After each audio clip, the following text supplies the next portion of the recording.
जय हिंद दोस्तों, स्वागत है आपके अपने YouTube channel Ravi sir official पर। आज आपके लिए रेशियो एंड प्रपोर्शनल का नया वीडियो लेकर आया हूं, जिसमें हम आप लोग को बताएंगे प्रपोर्शनल के बारे में, यानी कि समानुपात के बारे में, है ना। समानुपात के बारे में आज हम आप लोग को सिखाएंगे। देखिए, समानुपात हम लोग जानते हैं रेशियो एंड प्रपोर्शनल, जिसमें हम लोग अभी तक रेशियो के बारे में पढ़ते हैं।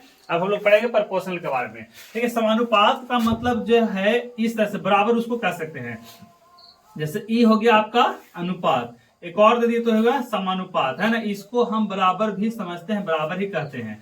अब देखिए इसके में किस तरह से दिया रहेगा, मैथ किस तरह से आएगा, एग्जाम आपको कैसे पूछेगा उसके बारे में, है ना। उससे पहले इसको थोड़ा सा समझते हैं निकालने का तरीका।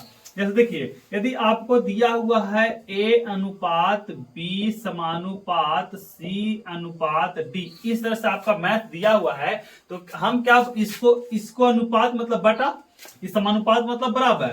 तो बताइए A अनुपात B है तो इसको हम A बटा B लिख सकते हैं, और इस समानुपात का मतलब बराबर, और C अनुपात D है तो इसको हम C बटा D लिख सकते हैं। यहाँ तक किसी कोई दिक्कत तो होना नहीं चाहिए, क्योंकि ये तो आसान है ना। अब बताइए कि तिरछा तिरछी गुना क्रॉस मल्टीप्लीकेशन करते हैं, तो A को D से गुना करेंगे तो क्या हो जाएगा AD बराबर, B को C से गुना करेंगे तो क्या हो जाएगा BC। कितना आसान था, है ना। अब देखिए यहां से क्या करेंगे। अब बताइए, यहां से इसको देखने के बाद दिमाग में कुछ आ रहा होगा, दिमाग में यह आ रहा होगा कि सर ए डी बराबर बी सी, या ए गुने डी बराबर बी गुने सी है। मतलब कि ये जो ए है इसको किससे गुना की है, डी से, यानी कि अंतिम वाला से गुना की है ना। और ये जो बीच वाला है दोनों, ये दोनों बीच वाले को गुना कर दिए हैं, इसको से इसको में और इसको से इसको में। यानी कि इतना कैलकुलेशन ना करके हम इसको डायरेक्ट लिख सकते हैं ए डी बराबर बी सी, है ना। इसका मतलब हो गया कि ए गुने डी बराबर बी गुने सी। अब देखिए ये तो था। अब इसमें किस तरह से मैथ पूछेगा, कैसे एग्जाम में मैथ आएंगे इससे, तो इसमें आपको दे देगा एग्जाम में कि यदि 2 अनुपात 3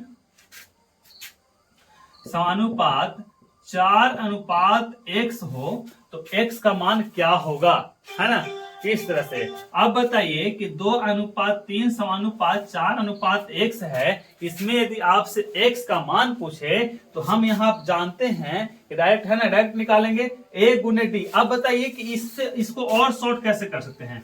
अब बताइए यदि आपसे d का मान पूछ रहा है, d का मान पूछ रहा है, तो a इसके बटा में चल जाएगा, यानी कि b गुने c बटा a, b गुने c बटा a, b गुने c बटा a।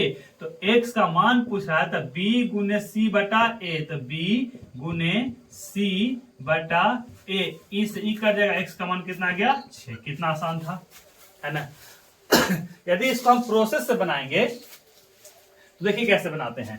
ये तो एकदम सिंपल था, जल्दी से जल्दी बना लेंगे इसको, लेकिन इस प्रोसेस से बनाएंगे, आप एग्जाम के पैटर्न से बनाएगा इसको, तो देखिए ऐसे बनाना पड़ेगा, जो कि बहुत ही लॉन्ग मेथड जाएगा आपको। देखिए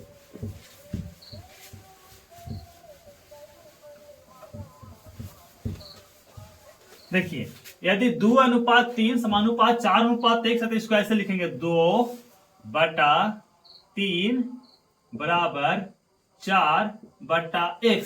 अब तिरछा तिरछी गुना किए, 2 को 1 से गुना करेंगे 2x बराबर 3 को 4 से गुना करेंगे 4 3 12, इसे ही कटेगा 6 बार में, x का मान कितना गया 6।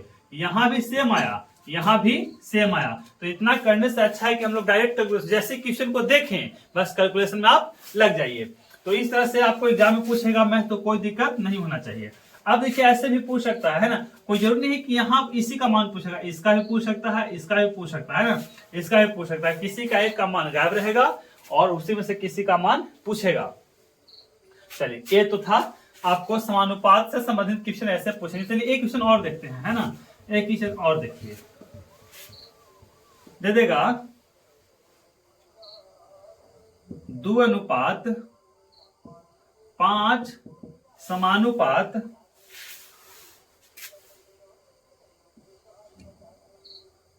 x अनुपात 10, है ना। दे दिया कि 2:5 समानुपात x/10, बोले x का मान क्या होगा। अब बताइए हम क्या लिखते हैं, देखिए पहले एक है ना, एक ऐसे बनाते हैं, उसके बाद शॉर्ट मेथड बताएंगे ना आसानी से। आप देखिए आप क्या लिख सकते हैं यहाँ पर, हम बताएं कि फर्स्ट को लास्ट से गुना करेंगे, फर्स्ट को लास्ट से, तो बताइए 10 को 2 से गुना करेंगे तो कितना जाएगा 20 बराबर 5। अब इसको और इसको गुना करते हैं बताए थे है ना, तो x को 5 से गुना करेंगे कितना कटेगा 5x। अब बताइए 5 का 80 कटेगा कै बार में 4 बार में, यानी x का मान कितना आ गया 4।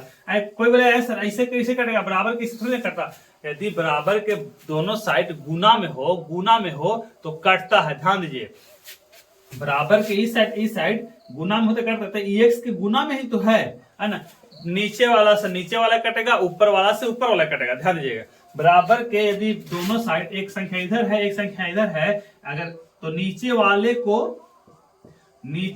को से काटेंगे, इसको से इसको, और ऊपर वाले से ऊपर वाले को काटते हैं, ऐसा करता है ना। अब देखिए तो x का मान कितना गया 4। अब यहाँ से आप डायरेक्ट एकदम बिना कॉपी और बिना कलम का कैसे बना सकते हैं, एग्जाम में आ जाए तो बिना टाइम वेस्ट किए हुए आप बिना कॉपी बिना कलम के कैसे बना सकते हैं। अब देखिए कैसे बनाएंगे इसको, तो आपको से पूछ रहा है x का मान, हम जानते हैं कि दोनों तो गुना होता ही जाता है बटा में, तब 10 दूनी के 20 और बटा कितना 5, सीधे कितना 4, यानी कि x का मान कितना आ गया 4 है ना। बिना कुछ किए हुए आसानी से आप बिना कॉपी और बिना कलम को ऐसे बना सकते हैं। तो हमको तो एग्जाम वही चाहिए है ना। देखिए अब देखिए यहां से नहीं ट्रिक सीखेंगे, छोटा छोटा आप कैलकुलेशन को नहीं सीखेगा तो एग्जाम में सफल नहीं हो पाएगा। देखिए अब होता क्या है, प्रयास तो सभी कोई करते हैं, पढ़ तो सभी रहे हैं, लेकिन उनमें से सफल कोई ही बच्चा होता है, कुछ ही बच्चा हो पाता है। कारण क्या है, कारण ये है कि उसको ना कैलकुलेशन आसान कर लेता है, खुद से मेहनत करके अपने से कैलकुलेट। आप एग्जाम में जितना कलम और जितना कॉपी का प्रयोग कीजिएगा, मतलब जितना पेन और पेपर जितना कम यूज कीजिएगा, आपको सफल होने की संभावना उतना ही बढ़ जाती है। मतलब कि आपको दिमाग है ना, दिमाग से उसको कैलकुलेशन कीजिए, इस तरह से आप एग्जाम में भी साजिश बनाइए। बहुत लोगों को ऐसा होता है कि बिना कॉपी बिना कलम का नहीं हो पाता, लेकिन आपको आदत बनाना पड़ेगा। तो ये था आपका समानुपात से संबंधित क्वेश्चन, इस तरह से आपको एग्जाम में पूछेगा। अब देखिए अब आपको बता रहे हैं हम मध्यानुपाती, मीन प्रोपोर्शनल।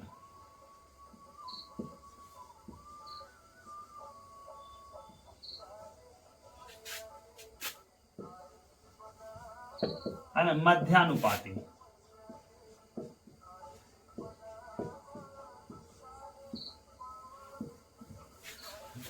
मध्यानुपाती देखिए, मध्यानुपाती जब भी एग्जाम में पूछे तो सीधे उसका फॉर्मूला रूट अंडर, है ना, मध्यानुपाती का फॉर्मूला है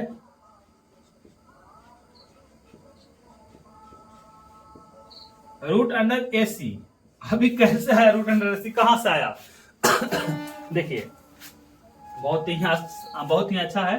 देखिए कैसे आया, मध्यानुपाती होता कैसे है, तो A अनुपात B समानुपात B अनुपात C ऐसे रहेगा। मतलब कि जो बीच में है दोनों में एक ही चीज कॉमन रहेगा, एक ही चीज रहेगा, है ना, यहां भी वही रहेगा यहां भी वही रहेगा। इसी को क्या बोलेंगे मध्यानुपाती। मतलब कि सिर्फ शुरुआत वाला दोनों चेंज रहेगा, दोनों बीच में एक ही संख्या रहेगा, एक ही डिजिट रहेगा, इसी को क्या बोलेंगे मध्यानुपाती। अब देखिए ये आएगा कैसे, कैसे फॉर्मूला आया, हम बताएं ना आपको कि मध्यानुपाती का फॉर्मूला बताएं हम आपको। मध्यानुपाती का फॉर्मूला क्या बोले, root under AC, root under AC। देखिए ये आया कहां से, कैसे आएगा रूट अंडर AC। अब हमको बताइए कि A अनुपात B है तो इसको हम A बटा B कर दिए, है ना, और E जो समानुपात है इसको हम क्या कर दिए बराबर, और B अनुपात C है तो इसको हम क्या कर दिए B बटा C। अब बताइए कि A अनुपात B को हम A बटा B कर दिए, इस समानुपात को बराबर कर दिए, और B बटा C को, है ना, B बटा C हम करेंगे किसको, B अनुपात C को। अब तीसरा तिरछी गुना करेंगे हम, तो B को B से गुना करेंगे, B को B से गुना करेंगे तो क्या हो जाएगा B स्क्वायर, और A को C से गुना करेंगे तो क्या हो जाएगा AC। और जब स्क्वायर बराबर की साइड होता है तो उस साइड जाने का क्या होता है रूट होता है ना। तो अब बताइए कि B को B छोड़ दिए और स्क्वायर को बराबर के उस साइड भेजेंगे तो कितना हो जाएगा रूट, यानी कि यही तो हो गया रूट अंडर AC। और B जो है ना, यही देखिए यही मध्य में है दोनों के, यही हो गया मध्यानुपाती का फॉर्मूला क्या हो गया रूट अंडर AC। इसको देखिए ये जो है इसको बोलते हैं फर्स्ट प्रोपोर्शनल, प्रथमानुपाती। एग्जाम में कैसे क्वेश्चन कैसा रहेगा प्रथमानुपाती 2 है, तृतीयानुपाती 4 हो तो मध्यानुपाती निकाले, ऐसे आएगा क्वेश्चन है। देखिए अनुपाती और ये हो गया तृतीयानुपाती यानी कि थर्ड प्रपोर्शनल है ना। तो प्रथमानुपाती, द्वितीयानुपाती या मध्यमानुपाती हो गया और हो गया तृतीयानुपाती। देखिए इसमें कैसे क्वेश्चन आएगा, यदि आपको दे देगा कि प्रथमानुपाती 4 हो, प्रथमानुपाती 4, तृतीयानुपाती 9,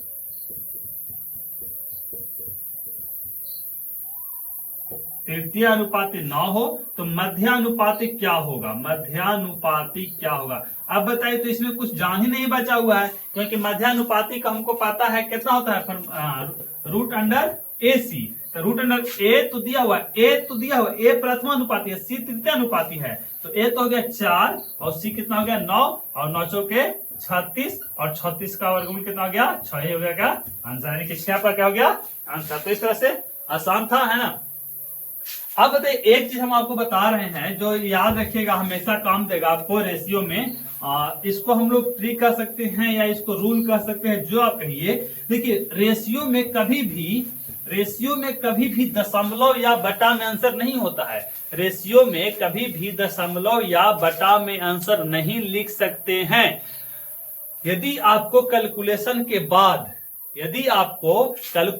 के बाद दशमलव या बटा में आ रहा है तो फिर से उसका कैलकुलेशन और करेंगे और उसका लास्ट में आंसर निकालेंगे। जैसे यदि आपका आंसर आ जाए, कोई बोल दे कि 2.3 रेशियो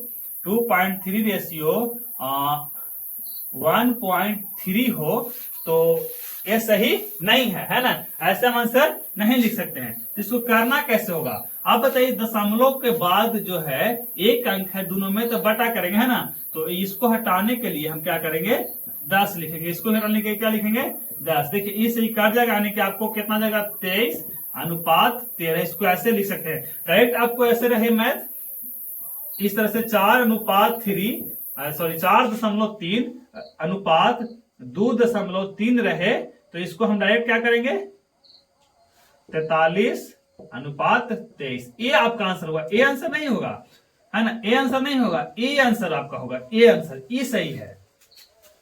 उसी तरह से आपको ऐसे मिले 1/3:2/3, तो ए सही नहीं है ना। ऐसे इसको आंसर नहीं लिखेंगे। इसको आंसर कैसे लिखेंगे, इस तो कट जाएगा, है ना। तो इसका आंसर कितना हो जाएगा 1:2, ऐसे इसका आंसर लिखेंगे। इसको ये लिखना गलत है ना, इस तरह से हम आंसर नहीं लिख सकते हैं। अब देखिए ये तो आपको क्या समझने के लिए, इस तरह से आपको कभी भी यदि आपको कभी मैथ पूछे और उसको 3 ऑप्शन दशमलव में दिया रहे, 3 ऑप्शन दशमलव और बटा में दिया रहे, तो आपको मैथ बनाने का कोई जरूरत ही नहीं है। सीधे देखिएगा कि जो ऑप्शन दशमलव या बटा में नहीं उसको टिक लगा दीजिए, बिना बनाए हुए आपका सही हो जाएगा। ये सब है ना, टाइम वेस्ट करने से बचना है, तो ऐसे ऐसे आपको नियम जानना पड़ेगा। अब देखिए एक और चीज बता रहे हैं आपको, यदि आपको कभी भी मैथ में दिया रहे कि A/B बराबर 2:3 और B/C बराबर 4:5 और C/D बराबर 1:2, कभी भी ऐसा मैथ दिया रहे। देखिए यहाँ B का मान अलग है, C का मान अलग है ना, अलग अलग है। यहाँ C का मान 5 है, यहाँ C का मान 1 है, यहाँ B का मान 3 है, यहाँ B का मान 4 है, कोई है ना अलग अलग है। यदि एक भी रहेगा तब पर भी नियम अप्लाई होगा, है ना। एक भी रहेगा तब पर भी ये नियम अप्लाई होगा, अलग अलग है तब पर भी यही नियम अप्लाई होगा। आपको जानना क्या है, यदि कभी भी A/B, B/C और C/D दिया रहे और गलती से भी एग्जाम में A/D पूछता ही है, गलती से क्या ऐसा ही पूछता है। इसको फंसाने के लिए ना आपको इसमें कैलकुलेशन में लगे रहिएगा, इक्वल करते रहेगा, गुना करते रहेगा, है ना, तो टाइम लग जाएगा। तो कभी भी आपको A/D दिया रहे तो कुछ नहीं करना है, सीधे लिख दीजिए 2/3 गुने 4/5 गुने 1/2। 2 से 2 कट गया, अब नहीं कटेगा, तो ये हो जाएगा कितना 4/15, यानी कि कितना 4:15 ही हो गया आपका आंसर। इस तरह से आप कैलकुलेशन कर सकते हैं। सीधे से आपको गुना में कर दीजिए, है ना, 2/3 गुने 4/5 गुने 1/2, 2/3 गुने 4/5 गुने 1/2 काटता है तो काट दिए, नहीं कटेगा तो कैलकुलेशन करके वही क्या हो गया आपका आंसर। ऊपर वाला जो आएगा वो ए का मान, जो नीचे वाला आएगा वो डी का मान, यानी कि n/d का मान कितना गया 4:15। इस तरह से आपको एग्जाम में बनाना है, जो बहुत ही आसान है। अब आपको समझ में आ गया तो आसान है ना, और इस तरह से आप अपना टाइम बचा सकते हैं। तो आज के लिए इतना ही। यदि वीडियो पसंद आया हो तो लाइक करें, हमारे चैनल को सब्सक्राइब करें, अपने दोस्तों के पास शेयर करें। फिर मिलेंगे हम अगले वीडियो में, तब तक के लिए जय हिंद।